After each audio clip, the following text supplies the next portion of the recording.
आइए, स्वागत है साथियों हमारे इस YouTube चैनल संस्कार गुरुकुलम में। मैं हूं आपका दोस्त व होस्ट आनंद राज आनंद।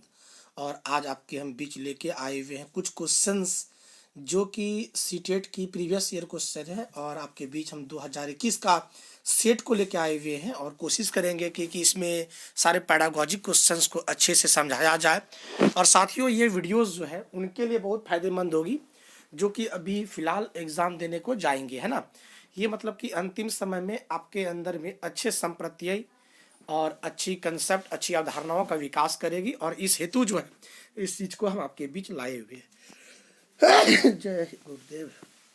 तो साथियों, आइए समय को बर्बाद ना करते हुए चलते हम लोग अपने निर्माणवाद की ओर। साथियों, अगर हमारे इस चैनल में आप नए हैं तो चैनल का आप सब्सक्राइब जरूर कीजिएगा, ताकि जहां तक होगी हमारी मदद वो आपके तक हम पहुंचा पाएंगे। तो आइए साथियों, क्वेश्चन बाइलिंगुअल है और हम लोग इन चीज़ों को सॉल्व करते चलते हैं और सभी ऑप्शंस को अच्छे से डील करते जाएंगे। साथ में साथियों, एक बात आपसे डील करना चाहते हैं कि आप टैग वर्ड्स को जरूर लिखेंगे, और परीक्षा के हॉल में जाने से पहले एक दिन पहले आप सारे टैग वर्ड्स को एक बार देख लीजिएगा सरसरी निगाह से। तो आप एग्जाम में बहुत सारे क्वेश्चन आप ऐसे भी बिना सारे ऑप्शन को पढ़े टिक कर सकते हैं। तो आइए, मेरा मूल मूल जो मेन मोटो रहेगा, मेन एम रहेगा कि आपके तक अपने कंसेप्ट को पहुंचाना। तो आइए साथियों, आते हैं क्वेश्चन की ओर। और आपके स्क्रीन पर एक क्वेश्चन है, और वो क्वेश्चन नंबर 1 है कि एक खेल क्रिया के दौरान चोट लगने पर रोहन रोने लगता है, और यह देखकर उसके पिता ने कहा, लड़कियों की तरह व्यवहार ना करो, लड़के रोते नहीं हैं। पिता का यह कथन जो है वो क्या दिखाता है?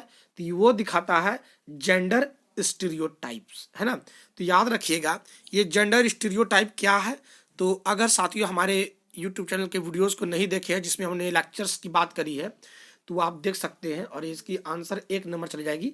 याद रखिएगा, जेंडर रूढ़िबद्धता, जेंडर स्टीरियोटाइप क्या है? जहाँ पे भेदभाव वाली बात करी जाती है, जहाँ पे लड़कियाँ लड़कों से कमजोर होती है, लड़के बुड़बक होती है, लड़का होशियार होता है, लड़कियों को गणित नहीं आती, इस तरह की जो भेदभाव वाली जो बातें होती है, इसको हम लोग जेंडर स्टीरियोटाइप कहते हैं, और इसको हिंदी में लिंग रूढ़िवादिता कहते हैं। तो साथियों समझ गए यहाँ पे। तो खेल में चोट लगने के बाद जो उसको क्या कहा जाता है कि लड़कियों की तरह व्यवहार मत करो, लड़के रोते नहीं हैं। तो ये दिखाता है क्या चीज? तो जेंडर स्टीरियोटाइप दिखाता है साथियों, है ना। तो एक का आंसर 1 नंबर चला गया।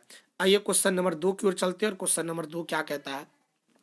कहता है, एक प्रगतिशील कक्षा में, in a progressive classroom, a teacher should follow fixed curriculum. देखिए, हम कभी भी बच्चों को फिक्स्ड क्यूरिकुलम नहीं देंगे, मतलब कि अध्यापक को अटल पाठ्यक्रम का पालन करना चाहिए, ये गलत बात है। फिर कहता है कि विद्यार्थियों में प्रतिस्पर्धा पर बल देना चाहिए। देखिए ध्यान दीजिएगा, ये निगेटिव टैग वर्ड्स है ना, ये निगेटिव टैग वर्ड्स है, और ये निगेटिव टैग वर्ड्स होने की वजह से ये हमारा गलत चला जाएगा। कंपटीशन पे ज्यादा फोकस हम बच्चों को नहीं करेंगे। तीसरी नंबर कहता है कि ज्ञान की संरचना के लिए प्रचुर मौके प्रदान करेंगे। Yes, we should have to provide the ample of opportunities. ये पॉजिटिव वर्ड्स हैं, पॉजिटिव टैग वर्ड्स है, याद रखिएगा।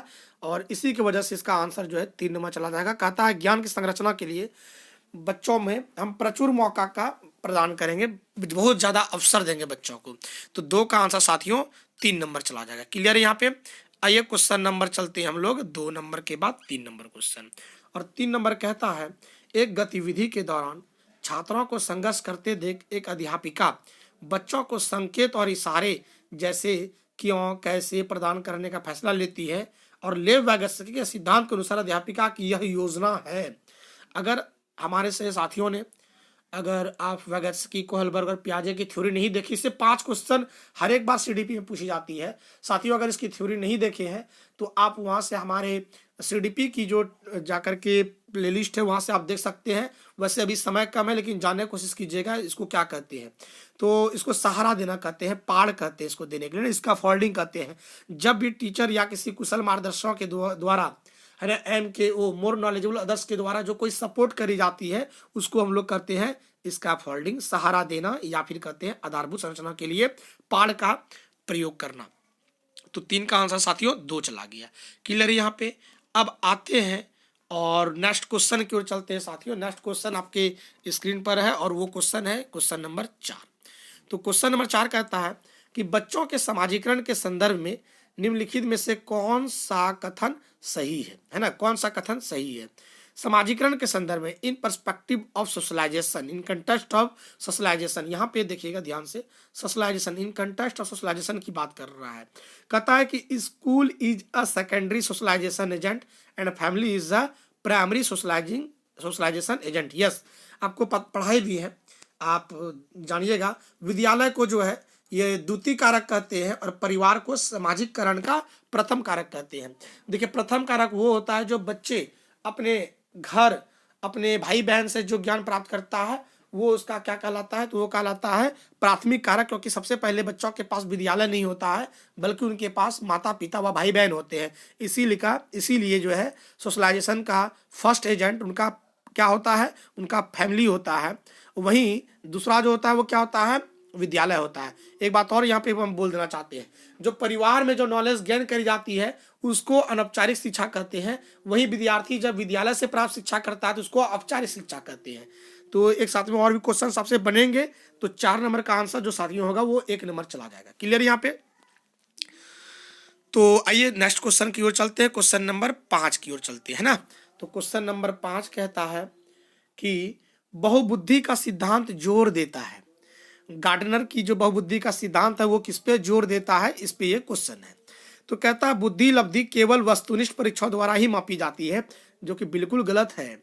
क्योंकि गार्डनर साहब जो है बहुबुद्धि सिद्धांत के अंतर्गत बात करते हैं और उसकी जो आकलन होनी चाहिए वो अलग अलग प्रकार से होनी चाहिए, है ना, जिससे कि बच्चों का समग्र विकास को आकलन करी जाए। तो यहाँ पे केवल वस्तुनिष्ठ परीक्षण नहीं होगा यहाँ पे, है ना, केवल बहुत सारे उसका परीक्षण द्वारा हम उसका चेक कर सकते हैं। 2 नंबर कहता है कि एक आयाम में बुद्धिमत्ता अन्य सभी आयामों में बुद्धिमत्ता निर्धारित करती है। इंटेलिजेंस इन वन डोमेन, बिल्कुल नहीं, intelligence is not in a single domain, है ना, अकॉर्डिंग टू गार्डनर्स। गार्डनर के अनुसार इंटेलिजेंस जो है एक डोमेन में नहीं होती है, एक परिक्षेत्र में नहीं होती है, उनके अन्यत्र परिक्षेत्र है। इसी की वजह से उसका नाम पड़ा है बहुबुद्धि का सिद्धांत। 2 नंबर भी नहीं होगी। 3 नंबर कहता है कि there are several forms of intelligences. Yes, हमारे गार्डनर साहब कहते हैं बुद्धि के अनंत तरीके हैं, है ना, बुद्धि की विभिन्न दशाएं होती है। बिल्कुल बात सही कहते हैं। तो 5 का आंसर साथियों 3 नंबर चला जाएगा। क्लियर यहाँ पे। आइए क्वेश्चन नंबर चलते हैं 6 नंबर। कहता है कि लॉरेंस कोहलबर्ग के सिद्धांत के अनुसार किसी कार्य को इसलिए करना क्योंकि दूसरे इसे स्वीकृति देते हैं नैतिक विकास चरण को दर्शाता है।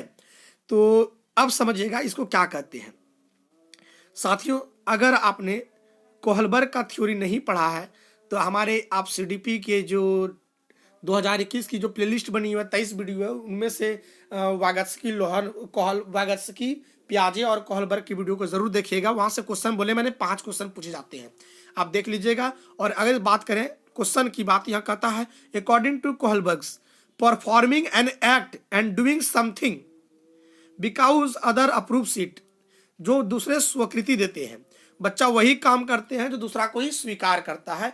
इसको क्या कहते हैं साथियों, तो इसको कहते हैं हम लोग क्या कहते हैं, कन्वेंशनल कहते हैं, इसको कन्वेंशनल स्टेज कहते हैं।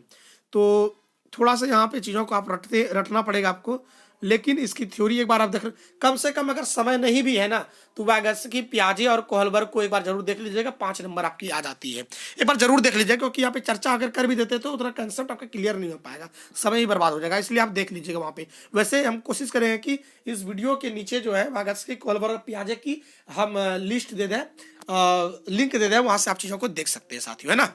तो इसको कहते हैं हम लोग क्या कहते हैं, कन्वेंशनल स्टेज कहते हैं, है ना। तो आइए नेक्स्ट क्वेश्चन की ओर चलते हैं और नेक्स्ट क्वेश्चन जो है वो है क्वेश्चन नंबर 7। तो क्वेश्चन नंबर 7 जो है एक बार देख लेते हैं। क्वेश्चन नंबर 7 कहता क्या है साथियों। यस, क्वेश्चन नंबर हम लोग 7 देख लेते हैं। और 7 नंबर चूंकि गलत यहाँ पे चीज़ें आ जा रही है, कोई बात नहीं है। यस, थोड़ा सा मिस्टेक हो गया है ना, ये गलत आ गया यहाँ पे, कोई बात नहीं है, ये कभी कभी हो जाती है। यस, अब देखिए 7 नंबर क्वेश्चन देखिएगा। तो यहाँ पे बाय मिस्टेक हो गया था साथियों, है ना, तो कोई बात नहीं है, आप काफ़ी सोच विचार वाले आदमी हैं। आइए देखते हैं। और ये क्वेश्चन 7 नंबर कहता है कि लेव वागत्स्की का सामाजिक सांस्कृतिक, है ना, लेव वागत्स्की का जो socio cultural perspective of learning emphasises importance of, है ना, ये किस पे इम्पोर्टेंस देती है? तो वैगसी का जो सिद्धांत है उस सिद्धांत का नाम है सामाजिक सांस्कृतिक सिद्धांत, और ये समाज और संस्कृति पे बल देते हैं। और ये किस पे जोर देता है? तो हम कहेंगे साथियों, हमारे पियाजे साहब जो बल देते हैं वो कल्चरल टूल्स पर देते हैं, मतलब कि संस्कृति पर देते हैं। तो इसकी आंसर 7 का आंसर जो है वो 1 नंबर चला जाएगा। क्लियर है यहाँ पे? और चलिए, और 7 के बाद चलते साथियों, ध्यान दीजिएगा 8 नंबर की ओर आते हैं। और 8 नंबर क्वेश्चन कहता है कि जीन पियाजे अपने संज्ञानात्मक विकास के सिद्धांत में संज्ञानात्मक संरचनाओं को डैश के रूप में वर्णित करते हैं, है ना, डैश के रूप में वर्णित करते हैं। तो ध्यान दीजिएगा, in his theory of cognitive development Jean पियाजे explains cognitive structure in terms of psychological tools. बिल्कुल नहीं, साइकोलॉजिकल टूल्स के बारे में हमारी ये साहब बात नहीं करते हैं। कहता है SR theory, stimulus response theory, ये भी जो है हमारे जो पियाजे साहब ये बात नहीं करते हैं। जॉन ऑफ पॉसिबल डेवलपमेंट, ये तो वागत्स्की बात करते हैं। वही इसका आंसर चला जाएगा स्कीमा। मैं बता दूं साथियों, मनोवैज्ञानिक उपकरणों की अगर बात करते हैं तो अभी वर्तमान में हमारी जेम्स मार्सिया है जो कि बात करती हैं। साथ ही साथ हमारे पास अल्बर्ट बंडूरा साहब हैं, वो बात करते हैं। उद्दीपक अनुक्रिया संबंध का सिद्धांत जो है हमारे स्किनर साहब कहीं ना कहीं इसको बहुत आगे बढ़ाते हैं। फिर विकास का संपस्त क्षेत्र जो है हमारे वागत्स्की देते हैं, लेकिन स्कीमा या मनोबंध का जो संबंध है वो हमारे जीन पियाजे के अनुसार से है। तो इसकी आंसर 4 नंबर चली जाती है। तो आइए नेक्स्ट क्वेश्चन चलते हैं। 9 नंबर कहता है preoperational stage in Jean Piaget's theory of cognitive development characterises. Jean पियाजे के संज्ञानात्मक विकास के सिद्धांत में पूर्व संक्रियात्मक अवस्था में विकास का मुख्य गुण क्या होता है? विकास का यहाँ पे मुख्य गुण की बात कर रहा है। तो चूंकि यहाँ पे स्टेज जो बोली जा रही है, स्टेज में याद रखिएगा पूर्व संक्रियात्मक, जहां पे संक्रिया से पूर्व की बात करी जा रही है। तो 1 नंबर कहता है अमूर्त सोच का विकास। ये तो एब्स्ट्रैक्ट थिंकिंग कर रहा है बच्चा, तो इसका मतलब तो ये तो हमारा कहाँ चला जाएगा? तो ये हमारा फॉर्मल स्टेज में चला आएगा, इसीलिए 1 तो नहीं होगा। दूसरा नंबर कहता है विचार सोच में केंद्रीकरण, कंसंट्रेशन इन थॉट्स। यस, पूर्व संक्रियात्मक बच्चे जो होते हैं वो विचार सोच में केंद्रीकरण करते हैं। ठीक है, और ये बात आपको साथियों समझ में आ गई होगी। हमने यहाँ पे सभी ऑप्शन की चर्चा करी है, कहाँ पे? थ्योरी पे। आप जाके थ्योरी को देख लीजिएगा। ठीक है, तो इसकी आंसर जो है वो 2 नंबर चला जाएगा। आइए क्वेश्चन नंबर 10 की ओर चलते हैं।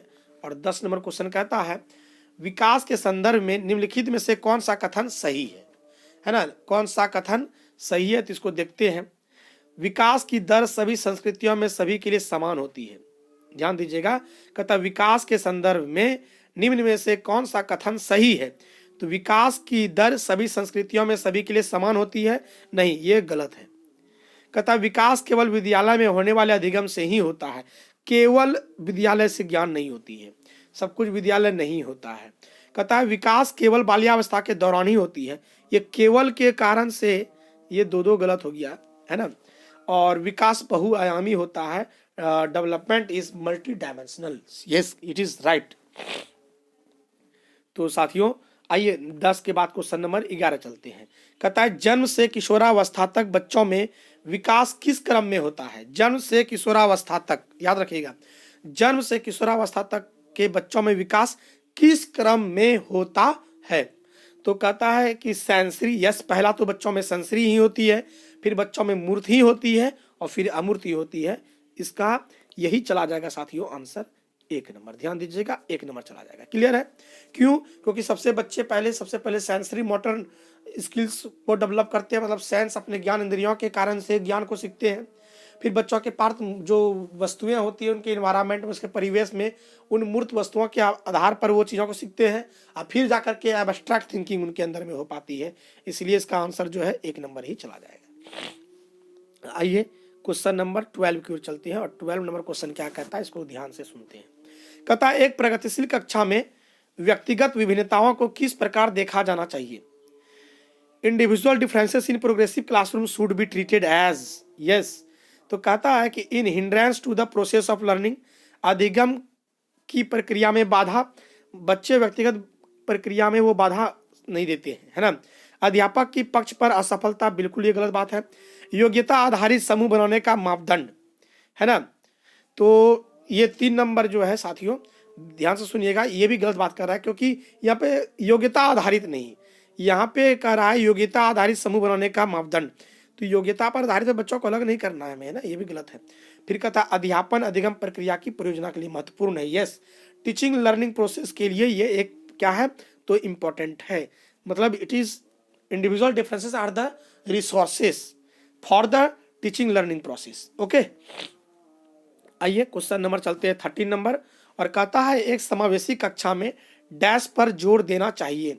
एक समावेशी कक्षा पे किस पर जोर देना चाहिए बच्चों को, तो कहता है प्रदर्शन अभिमुखी लक्ष्यों पर। सिर्फ और सिर्फ हम लोग बच्चों को ओरिएंटेड गोल्स पर फोकस नहीं करेंगे, ठीक है। फिर कहता है अभिवेदी या समरूपी निर्देश, अनडिफरेंशिएटेड इंस्ट्रक्शंस, बिल्कुल ये गलत है, 1 नंबर भी गलत है। कहता है segregation of student based on their social identity, बिल्कुल सामाजिक पहचान के आधार पर छात्रों को अलग भाव नहीं करेंगे बच्चों को, तो हर बच्चे के सामर्थ्य को अधिकतम करने के लिए अवसर प्रदान करेंगे। याद रखेगा, ये मैंने टैग वर्ड्स दिया था अवसर प्रदान करना, जो कि पॉजिटिव टैग वर्ड्स हैं। आइए 13 के बाद चलते हैं साथियों क्वेश्चन नंबर 14 की ओर, और देखते हैं 14 नंबर क्या कहता है। कहता है दिव्यांगजन अधिकार अधिनियम 2016 के अनुसार निम्न में से किस शब्दावली का प्रयोग उपयुक्त है। मंदित छात्र, ये बिल्कुल गलत है। विकलांग छात्र, ये भी नहीं होगा। छात्र जिसे शारीरिक दिव्यांगता है, स्टूडेंट विथ फिजिकल डिसेबिलिटीज, तो हम लोग दिव्यांग शब्द का इस्तेमाल करेंगे, है ना। तो ये चीज मोदी जी जो भाषण में भी बोले थे, है ना, हम बच्चों को विकलांग नहीं कहा कि हम उसको दिव्यांग शब्द से जो है क्या करेंगे, बोलेंगे उसको, है ना। आइए 14 नंबर के बाद चलते हैं क्वेश्चन साथियों। 14 नंबर के बाद जो क्वेश्चन होगा वो है आपका 15 नंबर क्वेश्चन। तो 15 नंबर क्वेश्चन है कि अधिगम कठिनाइयां से जूझते छात्रों के जरूरतों को संबोधित करने के लिए एक अध्यापक को क्या नहीं करना चाहिए। ध्यान दीजिएगा, यहाँ पे है नहीं करना चाहिए, मतलब जो लर्निंग डिसेबिलिटीज से जो बच्चे हैं उसके साथ में एक टीचर को क्या नहीं करना चाहिए। तो कहता है दृश्य श्रव्य सामग्री का इस्तेमाल करना चाहिए। कोई जरूरी नहीं है कि दृश्य श्रव्य सामग्री का ही करेंगे, जो उपयुक्त होगा वही करेंगे। तो यहाँ पे सिर्फ एक बात बोल के दृश्य श्रव्य सामग्री को कह के जो है ये गलत हो गया, क्योंकि बहुत सारी ना हम शिक्षण सामग्री होती है। फिर कहता है 2 नंबर संरचनात्मक शिक्षा शास्त्रीय उपागमों का इस्तेमाल करना। Use constructive pedagogical approaches, yes constructive भी करना चाहिए, लेकिन और भी चीज़ों को कर सकते हैं, इसीलिए 15 का आंसर जो है वो ये 2 नंबर नहीं होगा। कहता है व्यक्तिगत शैक्षिक योजना बनाना, है ना, व्यक्तिगत तो नहीं बनाएंगे कभी बच्चों को, है ना, तो ये भी नहीं बनाएंगे। और फिर कहता है शिक्षा शास्त्र को आकलन के जटिल संरचनाओं का प्रयोग कराएंगे। Practice rigid structures of pedagogy and assessment, बिल्कुल साथियों। और 15 का जो आंसर होना चाहिए वो 4 होगा, और सीटेट ने भी 4 ही ली है। तो चलिए कोई टीका टिप्पणी नहीं, आगे क्वेश्चन की ओर चलते हैं। 16 नंबर क्वेश्चन, सर्जनात्मकता यस क्रिएटिविटी की पहचान का प्रमुख लक्षण क्या है। क्रिएटिविटी से प्रमुख लक्षण क्या है, इस पे बात करें तो साथियों वो होता है अपसारी चिंतन। क्या होता है, डाइवर्जेंट थिंकिंग। जब बच्चे डाइवर्जेंट थिंकिंग करते हैं तो हम कहते हैं कि बच्चों में कहीं ना कहीं सृजनशील भाव उत्पत्ति होती है। आइए 17 नंबर क्वेश्चन देखते हैं क्या कहता है। कहता है विविध पृष्ठभूमियों के अधिगमकर्ताओं को संबोधित करने हेतु एक अध्यापक को करनी चाहिए, है ना। यहाँ पे एक वर्ड है, वो कहता है क्या चीज, डाइवर्स बैकग्राउंड के बच्चे, मतलब विविध पृष्ठभूमियों के अधिगमकर्ता को संबोधित करने हेतु एक अध्यापक को क्या करनी चाहिए। तो उन्हें करनी चाहिए क्या, तो कहता है विविधता संबंधी मुद्दों पर बातचीत टालनी चाहिए, बिल्कुल नहीं टालनी चाहिए, गलत है यहाँ पे।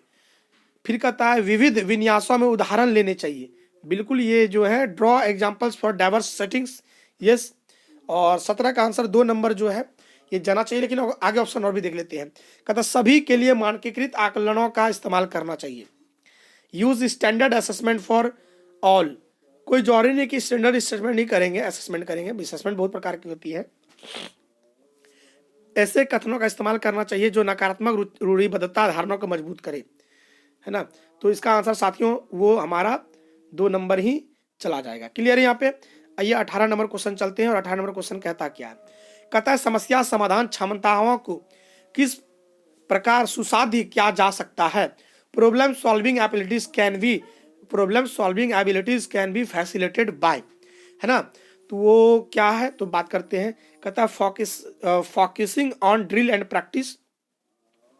प्रॉब्लम सॉल्विंग के लिए ड्रिल एंड प्रैक्टिस ठीक है, कोई गलत नहीं है इसमें, लेकिन और भी देखते हैं। 2 नंबर कहता है इनकरेजिंग फिक्स्ड प्रोसेस। ये फिक्स्ड प्रोसेस की वजह से जो है इसका ये गलत हो गया। फिक्स्ड प्रोसेस ये नेगेटिव वर्ड है, गलत हो गया।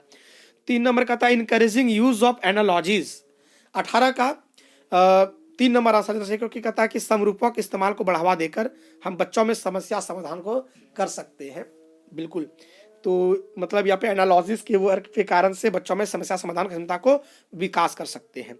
आइए नेक्स्ट क्वेश्चन देखते हैं, और नेक्स्ट क्वेश्चन है 19 नंबर। और 19 नंबर क्वेश्चन कहता है अधिगम की अभिप्रेरणा को किस प्रकार कायम रखा जा सकता है। ध्यान दीजिएगा, अधिगम जो है उसकी अभिप्रेरणा को किस प्रकार कायम रखा जा सकता है। तो कहता है बच्चों को दंड देकर, जो एकदम गलत है, ये एकदम निगेटिव वर्ड है ना। पनिश द चिल्ड्रन गलत है। कहता प्रवीणता अभिमुखी लक्ष्यों पर जोर देकर, focusing on mastery oriented goals, है ना। तो ये जो बात कर रहा है वो अच्छी बात कर रहा है, बिल्कुल सही बात कर रहा है, और इसका आंसर लगता है 2 नंबर सही है। लेकिन आगे और भी ऑप्शन को देख लेते हैं। बच्चों को बहुत आसान क्रियाकलाप देकर, नहीं, आसान भी क्रियाकलाप देंगे तो बच्चे रटे हुए चीज़ों को याद करेंगे। यंत्रवत याद करने पर जोर देकर, ये भी गलत है, याद करना ही गलत वर्ड है। आसान क्रियाकलाप ये भी गलत वर्ड है, तो इसकी आंसर 2 नंबर चली जाएगी, सबसे बेस्ट होगा। 19 के बाद चलते हैं साथियों 20 नंबर का था शर्मिंदगी। सैम जो है उसके ऊपर ये क्वेश्चन है। तो सैम क्या है, इस पे बात किया जाता है। तो साथियों कहता है 1 नंबर में कि संज्ञान से कोई संबंध नहीं है। बिल्कुल, सैम जो है वो संबंध है, 1 नंबर तो होगा नहीं कभी। अगला है शर्मिंदगी का संज्ञान पर नकारात्मक पड़ सकता है। हाँ बिल्कुल, नकारात्मक, अगर बच्चा कोई बहुत ज्यादा शर्म करता है तो उसमें नेगेटिव इम्पैक्ट पड़ सकता है। ये 2 नंबर सही बोल रहा है। वही 3 नंबर देखते हैं, कहता बच्चों को अधिगम हेतु अभिवृत्त करने के लिए बहुत प्रभावशाली है ना। ऐसा कुछ नहीं है।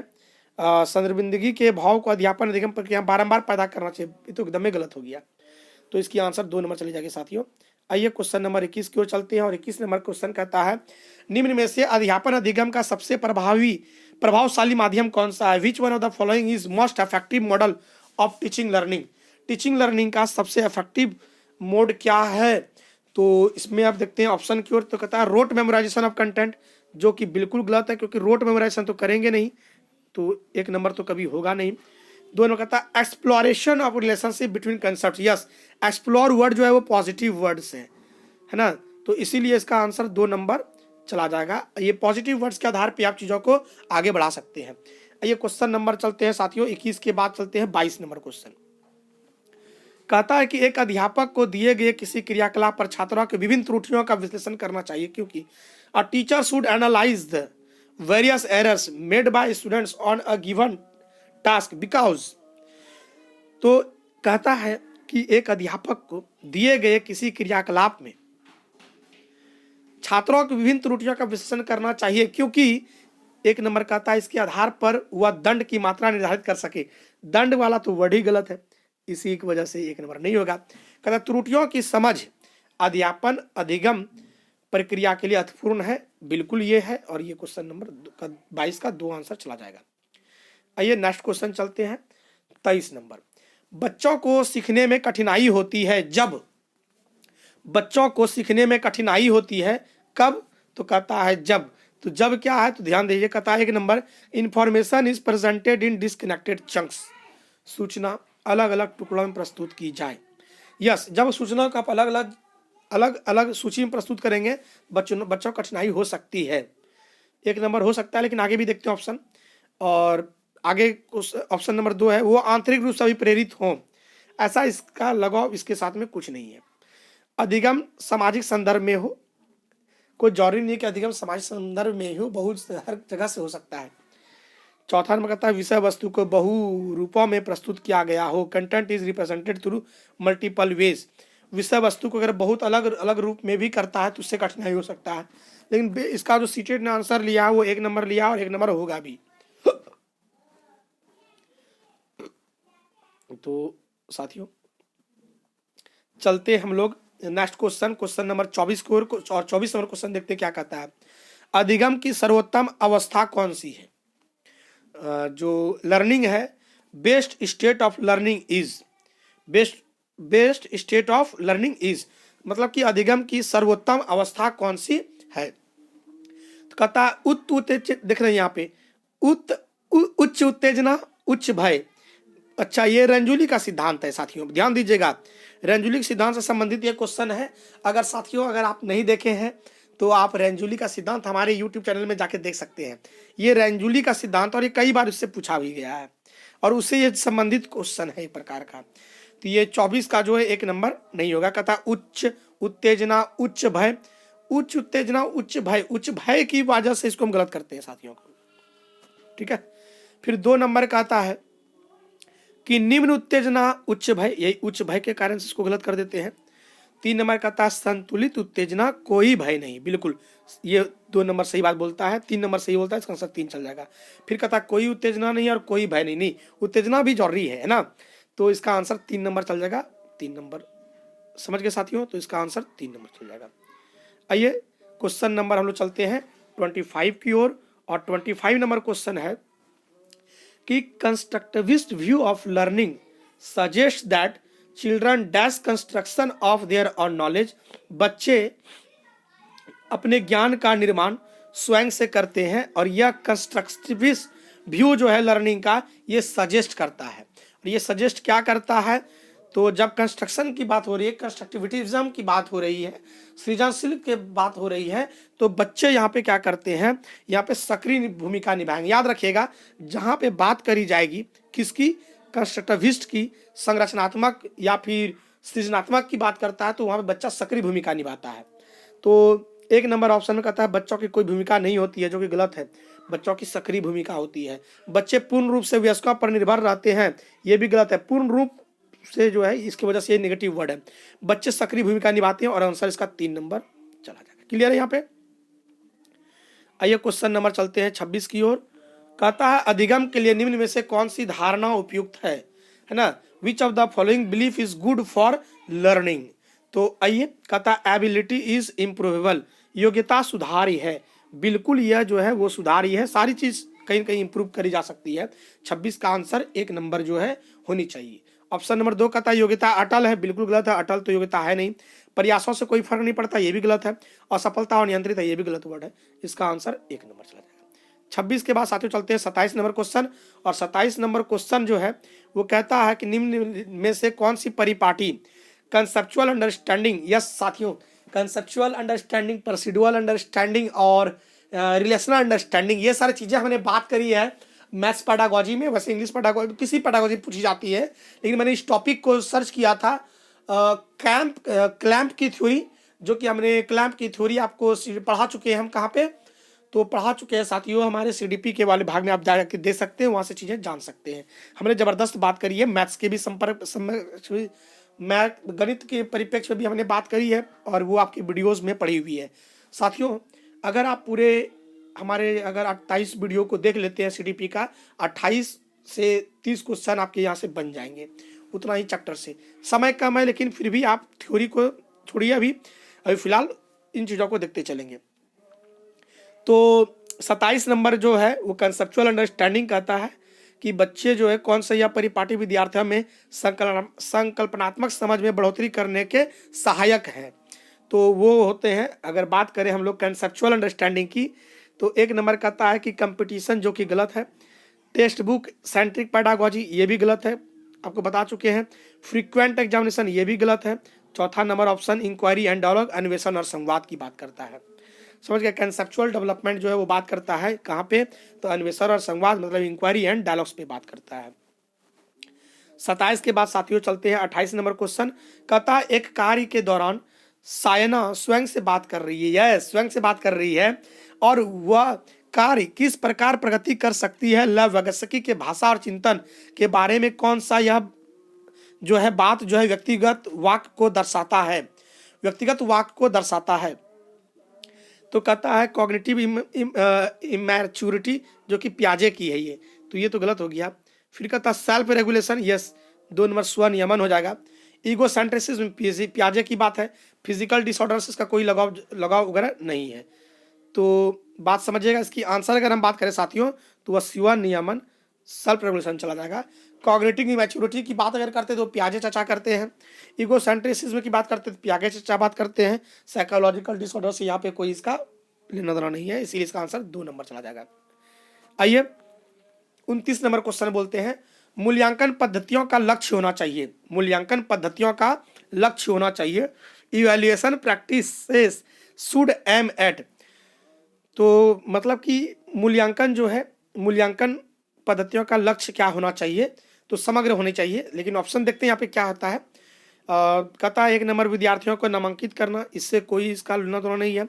योग्यता आधारित समूह में विद्यार्थियों को विभाजित करना एकदम गलत वर्ड है, नेगेटिव वर्ड है। Segregation of students for ability based group, ये नेगेटिव वर्ड है, इसीलिए 2 नंबर नहीं होगा। 3 नंबर कहता है कि साथियों 3 नंबर जो ऑप्शन है वो कहता है विद्यार्थियों की जरूरतों एवं आवश्यकताओं की पहचान करना, बिल्कुल ये चीज सही है। 3 नंबर इसका आंसर चला जाएगा। आइए नेक्स्ट क्वेश्चन चलते हैं 30 number. Individual differences in development of children can be attributed to, बच्चों के विकास की व्यक्तिगत विभिन्नताओं को किस पर प्रतिरोपित किया जाता है, किया जा सकता है। तो इसमें अगर बात करें साथियों तो ये क्या होगा, तो बच्चों के विकास की जो individual differences in development of children can be attributed to heredity only के कारण से, ये गलत हो गया। इन्वायरमेंट वनली, ये भी गलत हो गया। नैदर हेरिडिटी नॉर इन्वायरमेंट, ये भी गलत है। ना ही आनुवंशिकता नहीं पर्यावरण, कहता आनुवंशिकता और पर्यावरण की परस्परता पार, तो 4 नंबर ऑप्शन है। क्योंकि इंडिविजुअल डिफरेंसेस में जो अगर नर्चर होती है उसमें दोनों की भूमिका होती है, नेचर की भी होती है और नर्चर की भी होती है, अर्थात आनुवंशिकता की भी होती है और पर्यावरण की भी होती है। तो 30 का आंसर साथियों यहाँ पे हुआ। तो साथियों मैथ्स CDP के भाग को यहीं पे रखते हैं और फिर आपके बीच हम लेके आते हैं मैथ्स पेडागॉजी, और मैथ्स पेडागॉजी और EVS पेडागॉजी को एक साथ में कर लेंगे, फिर इंग्लिश पेडागॉजी हिंदी पेडागॉजी के साथ में कर लेंगे। तो साथियों चलिए, अगर हमारे चैनल में आप साथियों नए हैं तो हमारे चैनल को आप स्वीकार कीजिएगा, सब्सक्राइब कीजिएगा और बेल आइकन को क्लिक कर लीजिएगा ताकि हमारी नोटिफिकेशन आपके तक पहुंचे। और साथियों ध्यान रखिएगा, हम ऐसा आशा करते हैं कि आज कल जो आप एग्जाम देंगे सुबह, इससे देखिएगा इस तर्क से बहुत सारे क्वेश्चन आपसे मिलेंगे और मोटा मोटी जो है 28 नंबर तक क्वेश्चन आपको मिल सकता है। और देखिएगा चीज़ें क्या होती है, इतना भी नहीं ज़्यादा बोलेंगे क्योंकि अब जब एग्जाम दे के आइएगा तो हमको अगर अच्छा होगा तो आप हमको थैंक यू कीजिएगा। ठीक है साथियों, तो चलिए हम लोग मिलते हैं अगले एपिसोड पर और वहाँ बात करेंगे मैथ्स पेडागॉजी और EVS पेडागॉजी पर। तो चलिए साथियों, जय हिंद, जय भारत, जय गुरुदेव। साथियों एक बात और बोलना चाहते हैं कि अगर आप हमारे चैनल पे नए हैं तो सब्सक्राइब तो कीजिएगा ही, लेकिन समय मिले तो जीन पियाजे, कोहलबर्ग और वैगस्की का आप वीडियोस जरूर देख लीजिएगा, शायद एग्जाम में आपको बहुत सॉल्व करने के बहुत सारे अवसर देंगे। तो चलिए साथियों, जय हिंद, जय भारत, जय गुरुदेव।